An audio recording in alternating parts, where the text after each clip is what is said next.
Dober večer, lepo pozdravljeni in hvala lepa za besedo in pa za posebno čast, da sem lahko tukaj med vami, da lahko sodelujem pri predstavitvi te imenitne knjige in da se lahko pogovarjam z gospodom Janezom Janšo. Kaj naj rečem, gospod Janša, politik, državnik, športnik, mož, oče, pa prav gotovo tudi eden od očetov samostojne slovenske države. Jaz sem vas uvrstila kar poleg dr. Jožeta Pučnika, sodelovali ste v vseh odločilnih trenutkih, ki niso bili lahki. In ta knjiga, ki prihaja med nas tako dobrodošla v teh težkih časih, ki jih preživljamo, govori prav o teh trenutkih, ko je bilo treba imeti ogromno poguma za prave odločitve in včasih bi lahko rekli tudi mogoče kanček neke zdrave norosti. Mogoče vaš komentar na te moje besede. Ja, najbolj lep dober večer sem skupaj, lep pozdrav, hvala za te vodne stavke, mi je bilo kar malo nerodno že. Tema, ki pa ne bi prevladovala ta večer, je pa nekaj, kar je nam, vsaj sodeč po obrazih tukaj, več ali manj znano, ker smo to doživljali. Vendar pa se je veliko tega pozabilo. Čas je bil takrat zelo zgoščen, dogodki so prehitevali en drugega in marsikaj, kar se je dogajalo, je šlo mimo. Ne da bi to pravzaprav dobro opazili. Zaradi tega so imeli tisti, ki so kasneje čez 10 ali pa 15 let ali pa ki danes skušajo reinterpretirati ta dogajanja, imeli včasih zelo lahko delo, ko so začeli z močnimi zvočniki razlagati neke stvari, ki jih ni bilo, ali pa ki so bile drugačne, kot so se razlagale. In stvar je prišla tako daleč, da danes pravzaprav del ljudi v Sloveniji v bistvu niti ne ve, katero zastavo smo na dan osamosvojitve spustili in katero smo dvigli. Še 10 let takšnega nabijanja, da uporabim grdo besedo, pa bo prikazano, bo naslednja generacija mislila, da je bilo ravno obratno, kot pa se je dejansko zgodilo. Pred 20 leti, tudi pred 10, pa mogoče tudi pred 5 leti, če bi mi nekdo razlagal, da se bo to dogajalo v teh dneh ali pa lani letos, da bomo na neki proslavi praznovali 70-letnico slovenske državnosti, temeljev slovenske državnosti, z nekimi simboli, ki smo jih na dan osamosvojitve spustili, jaz ne bi verjel. Če bi Slovenija postavila temelje svoje državnosti pred 70 leti, se nam ne bilo treba osamosvajati leta 91, niti ne bi bili, kot je to prvi slovenski dani minister napisal naslov svoje knjige. 176. članica Združenih narodov, ampak bi bili ustanovna članica Združenih narodov. Če bi se osamosvojili pred 70 leti, bi ustanovljali Združene narode. Nam je bilo treba prositi za članstvo leta 92 in čakati, da so nas tisti, ki so že bili člani, potem sprejeli. Torej, da skrajšam, bela knjiga slovenske osamosvojitve je nastala zato, da se dokumentirano prikaže čas takšen, kakršen je bil. Tako da v tej knjigi ne boste našli romana, ki sicer nekaj opisal, recimo Toneta Krkoviča o tem, kako je začel ustanavljati manevrsko strukturo narodne zaščite in je to zelo zanimivo branje. Drugače je pa to zbornik dokumentov, ki so nastali takrat, ne zdaj. Torej so nek avtentičen dokaz tega, kar se je takrat dejansko dogajalo. No in zdaj še neposredno odgovorim. Ko smo začeli v Združenju za vrednote slovenske osamosvojitve zbirati to dokumentacijo in ko sem jaz to bral, sem naenkrat ugotovil, da pač mnoge stvari prvič vidim. Da takrat, kot že rečeno prej, bil čas tako zgoščen, toliko stvari se je dogajalo, ura je prehitevala uro, dan je prehiteval dan, teden, plebiscit je bil, potem že osamosvojitev, vmes 6 mesecev garanja brez prestanka in veliko stvari se je dogajalo, pa jih nismo opazili. Pa bi jih verjetno morali, oziroma bilo dobro, če bi jih, ker bi to, kakšna stvar bi bila lažja. Mislim, predvsem na to zakulisje spopada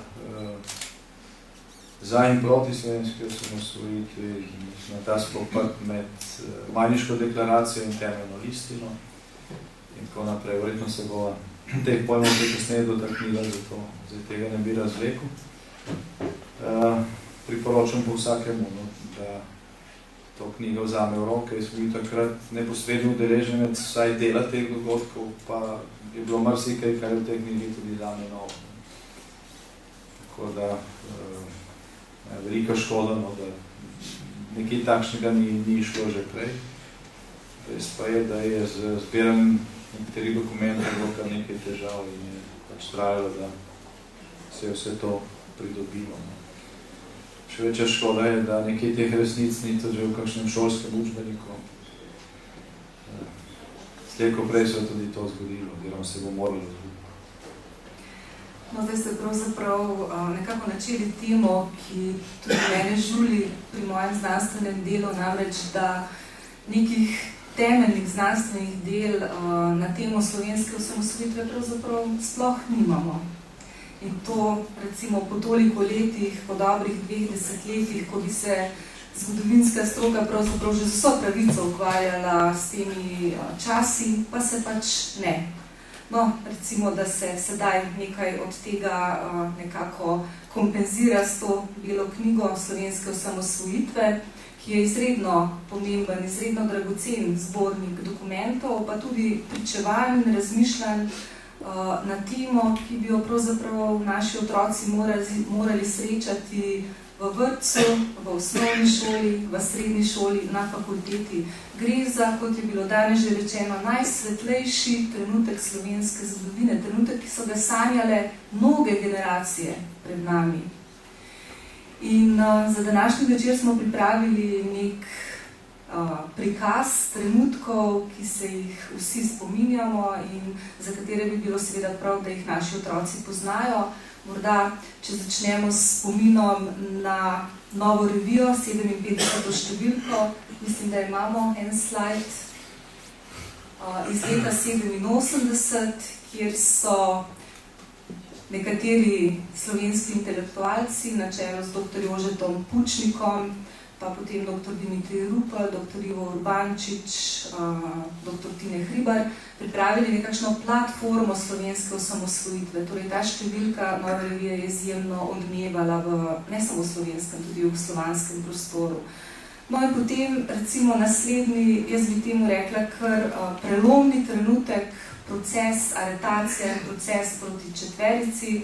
Letos junija smo se spominjali teh dogodkov. Takrat je gospod Janez Janša izdal dopolnjeno knjigo tistih svojih dokumentov in spominov z naslovom 25 let kasneje. Vam toplo priporočam, da jo vzamete v roke. To je tudi en pomemben prispevek k spoznavanju tega obdobja. No in potem seveda Majniška deklaracija, ki jo je gospod Janša omenil in o kateri ga bom zdaj vprašala. Majniška deklaracija je nastajala v enem zelo ozkem krogu in pravzaprav imela zelo velik odmev. Mislim, da jo je podpisalo, nekje sem zasledila več kot 100.000 ljudi, nekateri zgodovinarji navajajo celo 200.000 ljudi, ampak na drugi strani je pa aktualna oblast pripravila svojo nasprotno temeljno listino, ki še vedno prisega na samoupravni socializem in jugoslovansko državo. Torej, nasprotna platforma Majniški deklaraciji, ki pravi, da moramo odločati sami o svoji usodi, s kom se bomo povezovali in v kakšni državi bomo živeli. In ta država mora biti seveda demokratična, to je parlamentarna demokracija. Želeli smo svojo državo in odločanje o svoji usodi. In tukaj se pravzaprav lomita ti dve platformi še danes. Ja, sej, v bistvu sta ta dva koncepta, ki sta verjetno najkrajše izražena ravno v teh dveh dokumentih, se pravi v Majniški deklaraciji na eni strani in v temeljni listi na drugi strani iz pomladi leta 1989. Ta dva koncepta sta nekako najbolj zgoščen oris teh notranjih nasproti, s katerimi se Slovenci srečajo v tem osobnem času. In jih je pač vredno prebrati, še vsej takrat, kadar slišite koga, ki je takrat podpisal temeljno listino. Danes pa zelo glasno razlaga, kako smo bili vsi enotni, vsi za osamosvojitev in kako vsi zasluge in kako je pravzaprav sploh se o tem ni vredno pogovarjati, ker je to nastalo kar samo od sebe. Če je pred 70 leti, potem je to res vmes bila neka napaka. Škoda, da nismo vedeli takrat, da smo že samostojni. Ampak recimo to oblikovanje taborov, se je v bistvu začelo že prej. Prej ste videli gor naslovnico 70. številke Nove revije. Te številki je, kot je bilo prej rečeno, bil tako v nekih 15 tekstih predstavljen zgoščeno slovenski nacionalni program. Tam je bilo napisano, kako približno si ena skupina intelektualcev predstavlja življenje v samostojni slovenski državi in v demokraciji, pravi, brez Jugoslavije in brez enostrankarskega sistema. Mnogi med vami ste verjetno to brali, se še vsaj me gledano spominjamo teh stvari, ki so noter pisali, ampak nekateri teksti so bili, to je bilo leto 87, formalno je bila to še kontrrevolucija. Večina avtorjev se je zavedala, da ko bo to išlo, se lahko znajdejo v postopki in mnogi so se. Nekatere postopke je začel celo jugoslovanski državni tožilec. Urednike so zamenjali, razprave so bile, CK, vodstvo Slovenske komunistične partije je o tem razpravljalo in izdalo proglas, v katerem je pisalo, naredili bomo vse, da se te ideje ne uresničijo. Podpis Milan Kučman. To imate še vedno na spletnih straneh, kjer so pač ti dokumenti iz tistih časov in si lahko preberete. Skratka, leta 87 ob izidu te številke Nove revije, ki je kasneje sledila tako imenovana pisateljska ustava, približno isti krok je v tem napisal tudi teze za novo slovensko ustavo, ki smo jih tudi na polno skrivaj takrat izdali natisali. In tisti tekst je več ali manj to, kar je danes v veljavi slovenske ustave. Ampak tudi zdaj s tem je takratna partija rekla, da je potrebno narediti vse, da se to seveda ne uresniči. Na nekem tajnem sestanku v Tacnu in v tej knjigi 25 let pozneje je ta magnetogram objavljen. Sta Tomaž Epel in Milan Kučan, vrhu takratne slovenske socialistične represije, naročila, da je treba narediti vse, da se nič od tega ne uresniči. Nekajšen mesec pa pol zatem so bile te aretacije, Bošnja Stasič, jaz, in tem sojenju in to je bil pač del izvedbe tega naročila, ki je pač danes javno, takrat se to seveda ni vedno. Ta dva tabora, ki sta se v tem zagovarjanju in nasprotovanju nacionalnemu programu iz 57. številke Nove revije začela oblikovati, sta dobila zelo zgoščeno konceptualno podobo potem v začetku leta 1989 v Majniški deklaraciji. Ta Majniška deklaracija je nastala v krogu ljudi, ki smo pozneje ustanavljali te prve slovenske demokratične stranke. Takratna socialistična oziroma komunistična oblast pa je lansirala podpisovanje temeljne listine. Kot je bilo rečeno, prej Majniške deklaracije je pisalo: želimo živeti v demokratični in suvereni državi slovenskega naroda. V tem listini je pa pisalo, da naša prihodnost je v okviru Jugoslavije in samoupravnega socializma. Tam, kjer smo že takrat bili. Seveda pa je Majniško deklaracijo podpisalo neznano število ljudi, ker noben ni na koncu zbral številke, ker so vsi dogodki tako hitro sledili, ampak sigurno preko 100.000. Dočim temeljno listino pa še na teh sestankih se zadeljeni so hoteli vsi podpisati. Kot je enkrat potem rekel takratni predsednik te socialistične zveze, Jože Smolečeš, da kaj je podpisovali nekaj, kar že imajo. Kar že imamo, si to že imamo. Oni nekaj hočejo, tega še ni, mi se s tem ne strinjamo, ampak kaj mi zdaj podpisovali, da hočemo nekaj, kar že imamo. Tako približno so Smoleto razlagali na teh sestankih, mogoče tudi z oportunizma, ker nekateri tudi v teh uradnih strukturah so več ali manj vedeli, da je tega konca. Niso vedeli, kaj bo, ampak kako ne. Ta veter sprememb je bil v zraku, ne samo v Sloveniji, tudi v celi vzhodni in srednji Evropi, celo v takratni Sovjetski zvezi. Majniška deklaracija je v bistvu nastala slabega pol leta pred padcem Berlinskega zidu in seveda, to, da bo prišlo do nekih sprememb, je bilo več jasno tudi v Sloveniji, ker takrat so bile za nami že te množne demonstracije po tistih naših aretacijah. Majniška deklaracija je bila prebrana 8. maja na Kongresnem trgu. 3 dni potem, ko so mene drugič aretirali, takrat je Odbor za varstvo človekovih pravic sklical drugo zborovanje in tam je da potem ta deklaracija prebrana, na hitro zaključena, ker naš namen je bil, da se to še pač malo dopolni in usklajuje in polno ideje še bilo, kaj bi notno se napisalo, no, na srečo se je pol to presekalo, ker takšne tekste dlje časa nastajajo na koncu. Daljši so manj razumljivi in manj ljudi potem prebere in v tem primeru bi korečno tudi manj podpisali.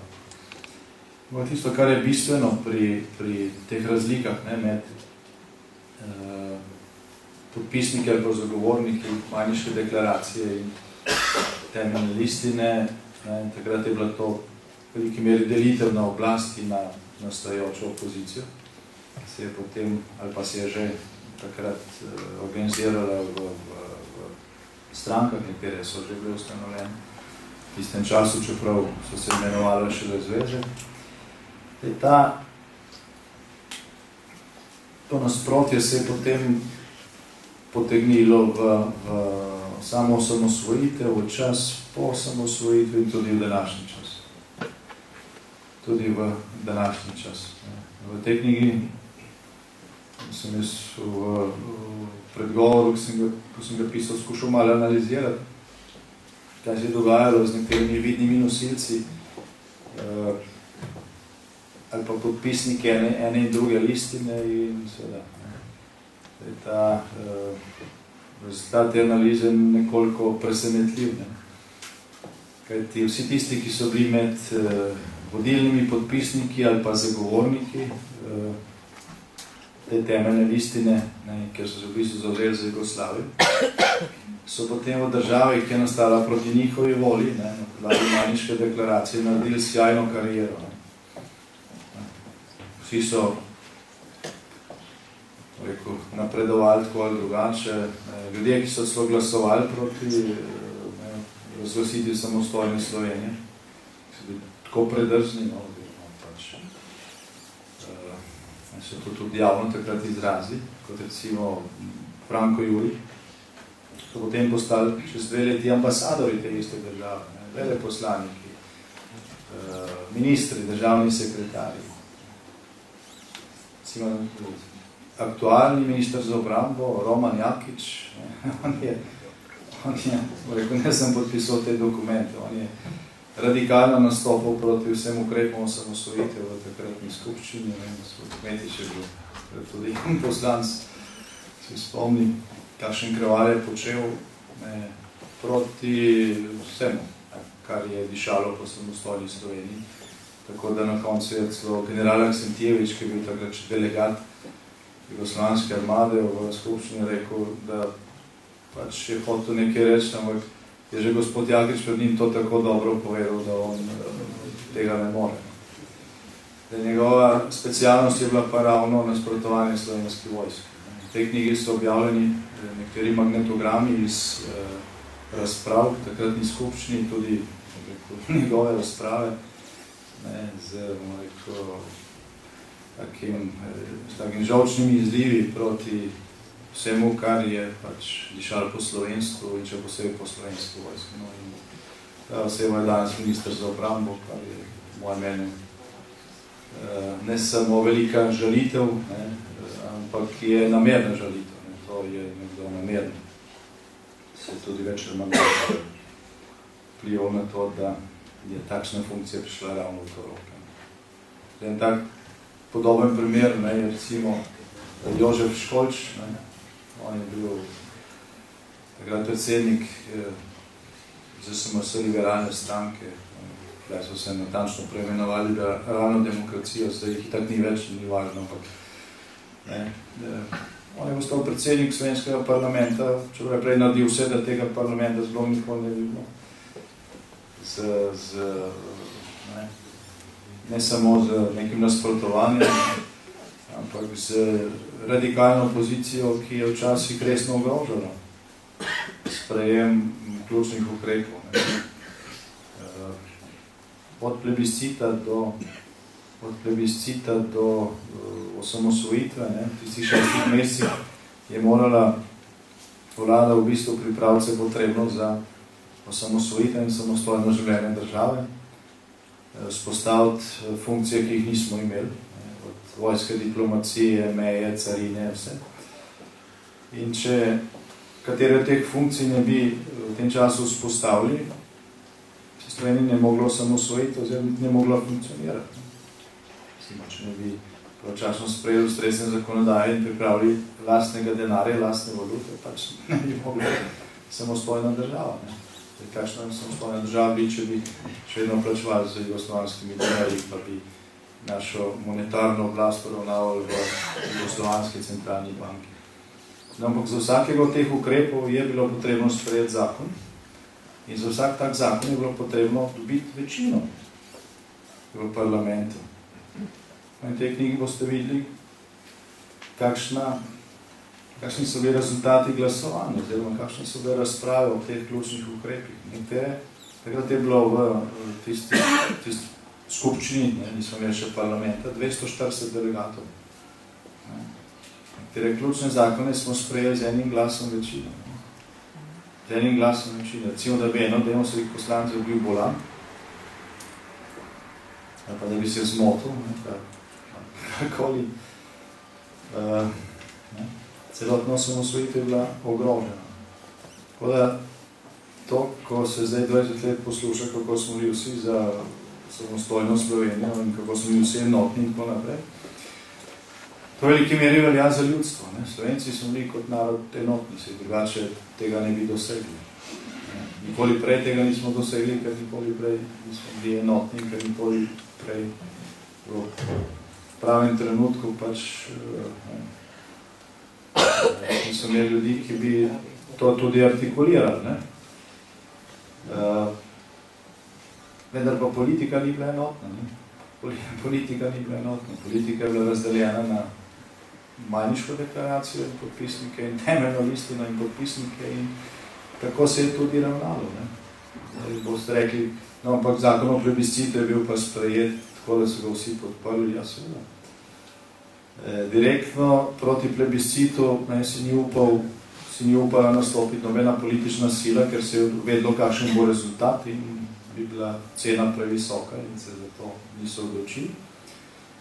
So pa sklenili, da bodo naredili vse, da bo osamosvojitev zgolj opereta, ne? Da bo operetna osamosvojitev, da Slovenija bo razglasila samostojnost, da tega ne bo mogla izvesti. In teh knjig imate polno dokazov, ne, kako se na praktični ravni to dogajalo. Da se Slovenija ne bi dejansko mogla osamosvojiti. In prvi korak, ne, ki so ga pač naredili že v času volilne kampanje, leta 90, pred volitvami, bila razorožitev slovenske teritorijalne obrambe, ki je bila dogovorjena z slovensko oblastjo, ob vedenju takratne slovenske oblasti. Imate obsežno poglavje v tej knjigi, ki je to dokazano, ne? Kako se je to dogajalo. In kasneje seveda se je najbolj nasprotovala ravno ukrepom za vzpostavitev slovenske vojske, ker se je vedlo, ne, če bomo goli in bosi in bo jugoslovanska armada intervenirala, mi lahko kričimo z vseh vrhov, da smo samostojni. Nikoli ne bomo in nas tudi nič ne priznamo. Tako da ta veriga dogodkov je seveda bistveno lažje razumljiva, če preberemo temeljno listino in Majniško deklaracijo, razumemo besede, ki so noter in vidimo, kdo je kaj podpisal, pa kdo je kaj zagovarjal. Tudi za razumevanje dogodkov danes je to zelo koristno. V zgodovino se boste za vse večne čase zapisali kot človek, ki je ustanovil slovensko vojsko in ki je premagal jugoslovansko ljudsko armado. Ko ste postali obrambni minister, pravzaprav takrat še sekretar za obrambo v prvi vladi, slovenski vladi, Demosovi vladi, po volitvah aprila 1990, vam je to povedal, ste imeli že kakšne slutnje, ste dobivali kakšne informacije, da se pravzaprav, bom rekla, predhodnica slovenske vojske, teritorijalna obramba, slabi, da se ji odvzemajo pooblastila, da se pripravlja odvzem orožja. V tej knjigi so objavljeni dokumenti, ki govorijo o tem, da so vrhovi takratne slovenske oblasti, da je predsednik predsedstva Milan Kučan, da so nekateri drugi odločujoči ljudje, predvsem v bližini predsedstva, vedeli za to dogajanje. Ste imeli kakšne slutnje? Včeraj je moj kolega v takratni prvi Demosovi vladi Dimitrij Rupel, takratni sekretar za mednarodne odnose in nezaznanje zadeve, predstavil neko svojo knjigo, ki je delal tudi govori o teh časih, in so ugotovila, da takrat, ko je prva Demosova vlada, prva demokratična izvoljena vlada z večinsko podporo koalicije Demos prisegla, je on prevzel resor za znanje zadeve brez diplomacije, jaz pa za obrambo brez vojske.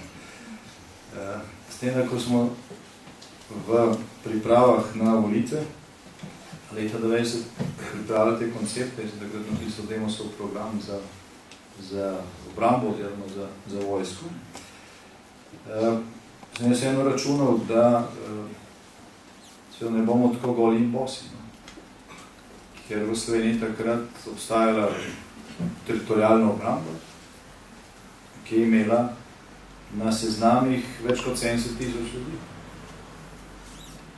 solidno oboroženih, ne s težkim orožjem, solidno oboroženih. To je bila sila, ki, če bi dejansko obdržali nedotaknjeno, bi verjetno preprečila, da bi jugoslovanska armada kakorkoli intervenirala potem čez eno leto. Ne?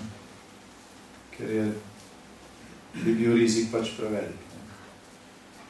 Ampak na sam dan, ne, ko je vlada prisegala, so začeli razoroževati teritorijalno obrambo, dan je bil, oziroma timing, čas je bil izbran zelo zvito, ker če bi to naredili prej, bi odgovornost padla na staro oblast. Tako je pa odgovornost padla že na nas, ampak v času, ko praktično še nismo imeli nobenih realnih vzvodov oblasti v svojih rokah. Dopoldan, preden je vlada bila potrjena in preden smo prisegli, so naši kolegi iz zbora občin, ki so bili nekateri tudi župani oziroma takrat predsedniki skupščin občin, hodili do mene in razlagali, kako so jih njihovi občinski poveljniki teritorijalne obrambe obvestili, da je jugoslovanska armada odvaža orožje iz njihovih občinskih skladišč. Če dovolite, smo tudi en slajd pripravili, v knjigih je cel kup teh dokumentov, kako predsedniki teh občinskih odborov, če lahko naprej še malo daste, prosim. Kje je tisti gospod Uroš? Iz Domžal je prišlo pismo takrat k vam, da pač se odvaža orožje v skladišče. Takrat še ne, tisti dan je bilo še nobenega pisma, ker ga pač niso imeli na kaj nasloviti, ker nas še ni bilo, vlade še ni bilo. Smo šele... Tole je recimo eno od mnogih, ne? Saj v knjigi imate ogromno dokumentov. Ja, v bistvu so v knjigi dokumenti iz večine slovenskih občin. Tako lahko pogledate tudi, kako je bilo s tem tukaj na Tolminskem, takrat je bila še občina Tolmin. Tukaj, nekatere občine so dejansko imele skladišča v objektih jugoslovanske armade, tam so to enostavno zaklenili pa zapečatili in bilo treba odvažati. Ampak večina skladišče je bilo zunaj in tam so pač odvažali. No, in meni je seveda najprej začudilo, kako to, da se to že dogaja, pa se nič ne ve, ker zato, da se takšna logistika, ko je na 100 ton orožja nekdo prestavi iz več 10 lokacij na druge lokacije, da se to zgodi, mora biti nek načrt, to se prej pripravlja, to ne gre čez noč. No in takoj potem, ko je vlada prisegla, smo se dobili pri takratnem predsedniku skupščine, Vincetu Bučarju, v njegovi pisarni, ki je zraven še pač novi predsednik vlade, Lojze Peterle, potem sekretar za notranje zadeve, in seveda predsednik predsedstva Milan Kučan, ki je funkcijo nastopil že prej, ker predsedstvo se je konstituiralo 10 dni prej, tudi skupščina, samo vlada kasneje, tako vrstni red je bil. No in tam smo vsi razlagali, kakšne informacije imamo, vse je skrbelo. Edino predsednik predsedstva je rekel, da o tem popolnoma nič ne ve. Bom prvi sliši, da razorožujejo teritorijalno obrambo. Je pa bilo predsedstvo po tisti ustavi, takrat v bistvu vrhovni poveljnik teritorijalne obrambe, tako kot je danes predsednik nominalno vrhovni poveljnik Slovenske vojske. In se to ne bi smelo dogajati brez ukaza predsedstva. Sklenili smo takrat, da pač primo predajanje bo šele naslednji dan, kot je bilo načrtovano, ampak takoj. Sem odšel potem čez cesto na sekretariat za obrambo, tam je bil moj predhodnik Ložek Kušar, kasnejši predsednik Desusa, ki tudi ni nič vedel. Sem ga vprašal, kaj še dogaja. Informacije so, da razorožuje teritorijalno obrambo. Pojma nijo. Že čez 2 uri sem ugotovil, da mi je lagal, ker so njegovi podrejeni pač povedali, da že nekaj dni imajo to informacijo, da tam so bili telefaksi, pa ta kriptirana sporočila, takrat je bila tehnika še malo drugačna, kot je danes. In pravi, šifranske službe so skozi prihajala ta poročila že prejšnji dan, kaj se dogaja po občinah,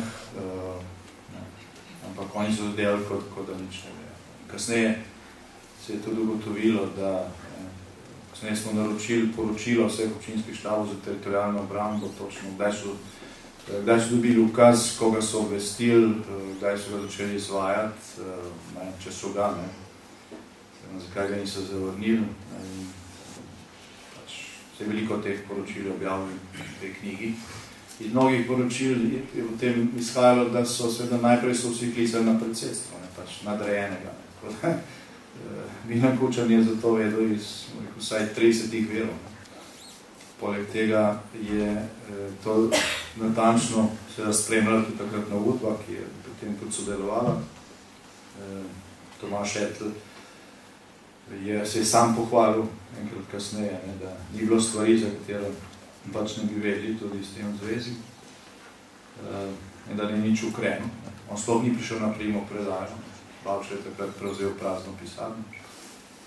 Pa seveda kasneje, čez 18 let dobil državno odlikovanje, če da je branil slovensko suverenost, mislim na Edka. Tako da, danes je vse jasno, takrat pa ni bilo. Recimo vse nisem predstavljal, da bi lahko nekdo, ki pač je na neki funkciji, celo najvišji v državi, sodeloval pri tem, pa da bi zamovčil to, da ima informacijo o nečem, kar je v bistvu grozilo celoten nacionalni projekt. To se je dejansko zgodilo. Jože Pučnik in Ivan Oman sta, ko sta kasneje videla te dokumente, javno rekla, da je šlo za veleizdajo in dejansko je šlo za veleizdajo.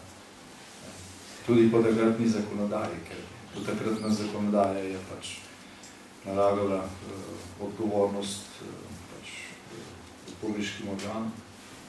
In tudi potem po 3 dneh, ko je bil bes ljudi, pa tudi nas nad tem razoroževanjem že tako velik, da so grozile demonstracije tam pred predsedstvom, je predsedstvo potem nekako preklicalo ta ukaz, oziroma prepovedalo nadaljnje oddajanje orožja, ampak takrat je še par občin. Orožje še ni oddalo. Ampak tudi tisti ukaz so potem iz predsedstva poslali občinskim štabom po šifriranih zvezah, seveda šifre so jugoslovanske, ne bilo nobenega pomena. Je pa to, da so poslali po šifriranih zvezah, pomenilo še skoraj en dan zamude, ker ko je prišlo obvestilo, da prihaja šifriran telefaks na občino, je moral pač tisti občinski sekretar za obrambo poklicati šifranta, ki ni bil zaposlen, ampak je bil rezervist, in prej so ga našli, da je prišel tisto odšifriral. Minilo še nekaj ur in v tem času so razorožili še kakšnih 10-15 občinskih štabov za teritorialne obrambe. Tukaj je šlo za usklajeno akcijo podpisnikov pod temeljne listine z Beogradom, ki je razorožila Slovenijo in naredila velikanski problem. Mi smo potem uspeli za silo v roku enega leta nadomestiti približno tretjino tega orožja, ki je bilo odvzeto slovenske teritorialne obrambe. Tedaj se je potem takoj začelo ustvarjati slovensko vojsko z manevrsko strukturo narodne zaščite.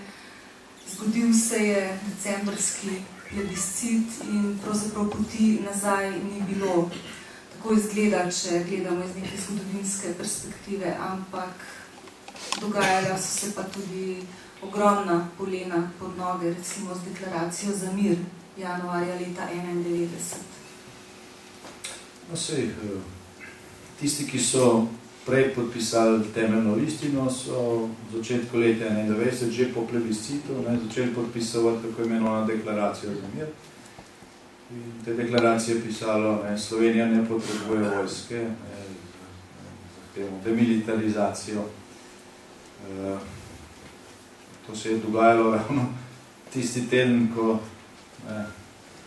je vlada predlagala obrambni proračun v državni zbor, zakon o obrambi, v parlament, v skupščino, zakon o obrambi, zakon o vojaški dolžnosti.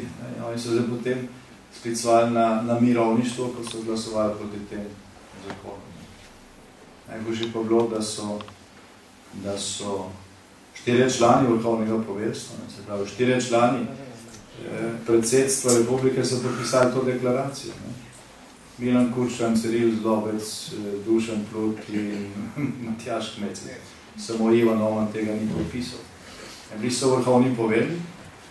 Takrat smo že z nekim ustavnim amandmajem teritorialno obrambo popolnoma prevzeli v republiško pristojnost. On je bil vrhovni poveljnik, hkrati so napisali za vojske, da so proti vojski, da Slovenija ne sme praktično graditi lastnega obrambnega sistema. In to je bila, to je se napolično zelo odmevalo. Nekateri člani vlade so to podpisali, recimo Jože Mencinger, podpredsednik Demosove vlade je to podpisal, pa mislim, dva od zelenih ministrov. To je bil velik politični problem, tudi znotraj Demosa, ampak še večji pa v obrambnih strukturah. Se spomnim, takrat smo imeli intenzivno usposabljanje teh boljših enot teritorialne obrambe iz vseh občin tam po Kočevskih gozdovih. In tisti dan, ko je bila ta deklaracija objavljena, sem jaz obiskal neko enoto iz Domžal, tam na Medvednjaku, to je gor nad Kolpo, bilo še meter snega, tam so resni ljudje, z službami, karierami in poklici, rezervisti, lezli po blatu in se urli in streljali. In povednik mi je rekel, oziroma ta, ki je vodil center, mi je rekel, da je to pač enota, ki je pokazala veliko zavzetost, in tako naprej, so pripravili marsikaj, na marsikaj, ampak ko je tisto jutro, ko so obrali časopisu, to deklaracijo, pa skoraj nič ni več hotel na urjenje. In tudi, ko sem jih jaz obiskal, potem so me odstopili in ene vrgo delo tja na klop, nekje na dvorišču in je rekel, kaj se vi greste v Ljubljani, tukaj nas mečete po blatu v tem mrazu, zimi, češ se pripravljeno samosvojitev, hkrati pa vrhovno poveljstvo podpiše dokument, ker piše, da nas sploh ne rabite, da vojske ne rabite.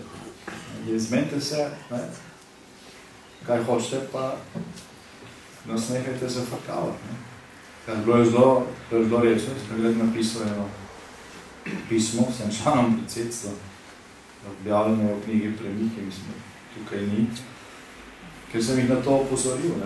Nihče mi ni odgovoril na tisto. Vendar pa je vseeno malo zaleglo. Naslednji dan po tistem pismu, mislim, da je iz vseh slovenskih medijev, ki so bili še isti uredniki pred volitvami, ta deklaracija je izginila. Enkrat to ni bila več javna tema. So pa seveda podpisniki temeljne listine oziroma takratna opozicija v parlamentu striktno potem glasovali proti vsem obrambnim zakonom, aktom in za glas 2 Demosove večine na skupnih sejah 3 zborov po velikih zamudah smo to sprejeli tik pred zdajci. Mi smo pripravili nekaj slajdov iz knjige, si lahko v knjigi preberete zapisnike magnetogramov iz skupščinskih razprav tedanjega časa, ljudi, ki so še danes seveda zelo aktivni, od Gregorja Golubiča do recimo Milana Balažica, ki predstavlja slovensko državo zdaj v Avstraliji in pravi recimo, da številne ankete kažejo, da bi ljudje sredstva namenjena vojski in represivnemu aparatu raje namenili gospodarstvu in sociali. No in take razprave se seveda ponavljajo, potem recimo že prav komični vložki, kot recimo Mojmir Ocvet, ki pravi, da je tipično politično vprašanje je tudi pospeševanje konjereje v obrambne namene.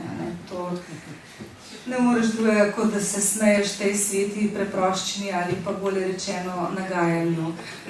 Mislim, da sem nekje prebrala, da ste vi v razpravi o enem izmed teh obrambnih zakonov kar 138-krat šli za govornico v skupščini. Zdaj, eno taktik takratne opozicije je tudi bila zavleč. Če se da zavleč sprejem teh zakonov čez junij, ko je padla zastavica, ki je določil zakon o plebiscitu in so vložili to proceduralnih overjenih amandmajev, da nekatere seje so trajale potem praktično čez noč. Na srečo je sicer šibka Demosova večina zdržala. Je zdržala ljudje, takrat poslanci niso bili profesionalci, so morali pustiti, kmetje, kmetije, službe in ostajajo. Zato cele tedne tam, zato da smo to spravili skozi.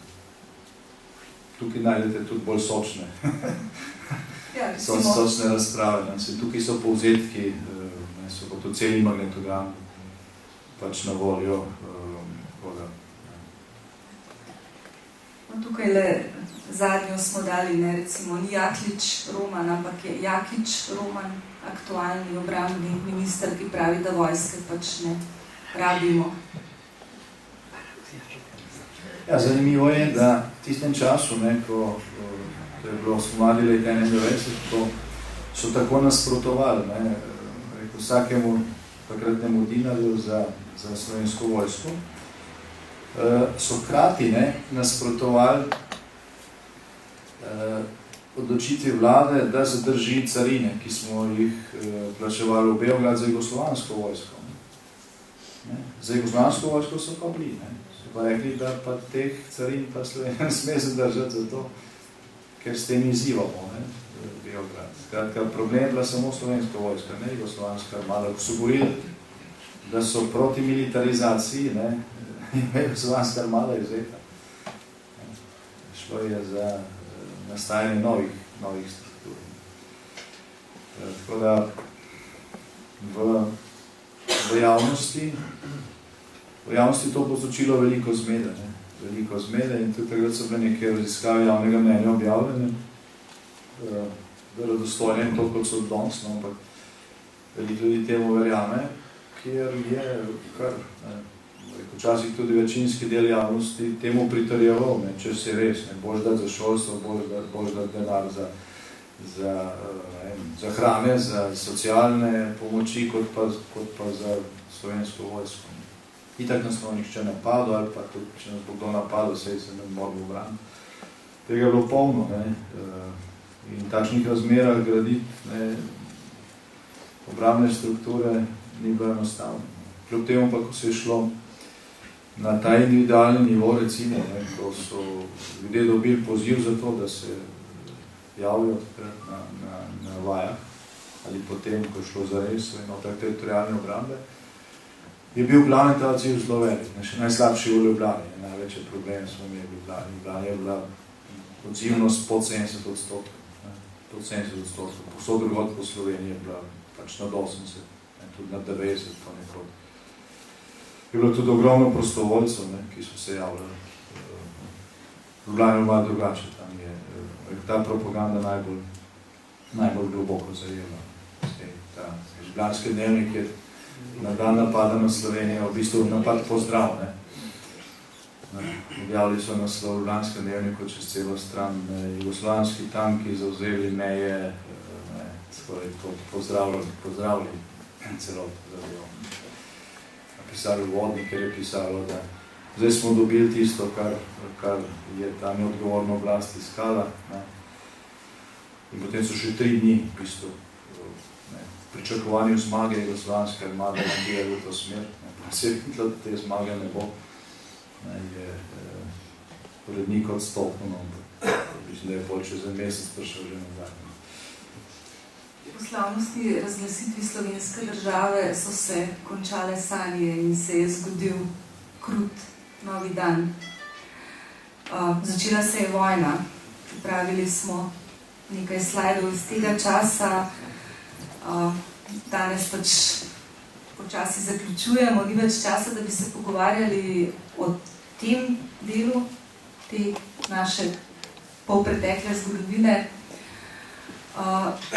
Pa morda še eno vprašanje, ki ste ga danes že nekako načeli, o tej famozni enotnosti, o kateri poslušamo. Celo projekt je bil enotni v zmagi. Kdo je bil enoten v zmagi? Sem že večkrat rekel, ne bom ponovil, ne, v zmagi ni težko biti enoten, ne, zdaj, ko zmagaš, ne, hoče biti vsak zraven. To ni nikoli problem. Biti enoten v boju je pa to malo težje, no, ampak Slovenci kot narod, kot ljudstvo, kot država, ki je nastajala, so mi enotni tudi v boju, no, v veliki meri.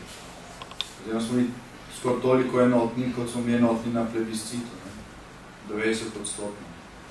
Na plebiscitu smo dosegli sjajen rezultat, ne, tisti, ki smo predali glasovanje za samostojno Slovenijo.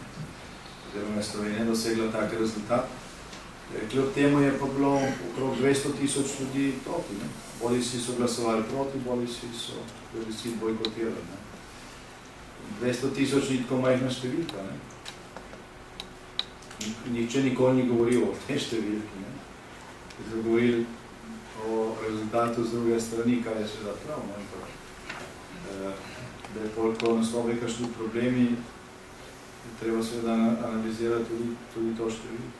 Znotraj teh 200,000 so seveda tudi podpisniki temeljne listine, tisti, ki so pač videli prihodnost še naprej v Jugoslaviji, ne glede na to, kaj se je takrat z Jugoslavijo dogajalo, in ki so videli prihodnost v demokratičnem socializmu.